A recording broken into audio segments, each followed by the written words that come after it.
شروع اللہ کے نام سے جو بڑا مہربان نہایت رحم والا ہے۔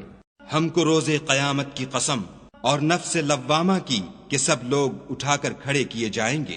کیا انسان یہ خیال کرتا ہے کہ ہم اس کی بکھری ہوئی ہڈیاں اکٹھی نہیں کریں گے؟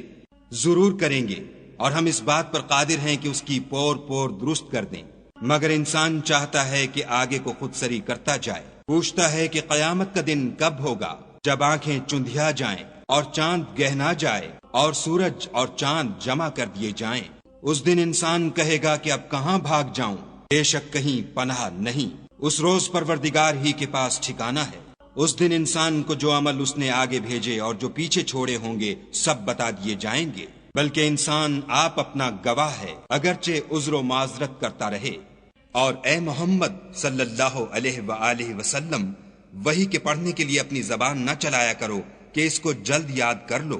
اس کا جمع کرنا اور پڑھانا ہمارے ذمے ہے۔ جب ہم وحی پڑھا کریں تو تم اس کو سنا کرو اور پھر اسی طرح پڑھا کرو، پھر اس کے معانی کا بیان بھی ہمارے ذمے ہے۔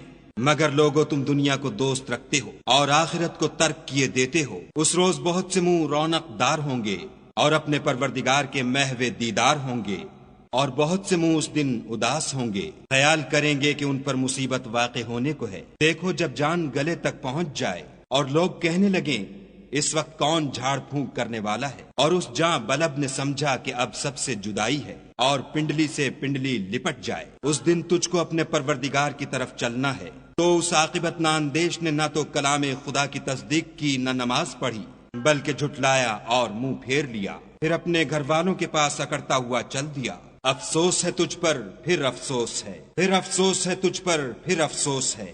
کیا انسان خیال کرتا ہے کہ یوں ہی چھوڑ دیا جائے گا؟ کیا وہ منی کا جو رحم میں ڈالی جاتی ہے ایک قطرہ نہ تھا؟ پھر لوتھڑا ہوا، پھر خدا نے اس کو بنایا، پھر اس کے اعضاء کو درست کیا، پھر اس کی دو قسمیں بنائیں، ایک مرد اور ایک عورت۔ کیا اس کو اس بات پر قدرت نہیں کہ مردوں کو جلا اٹھائے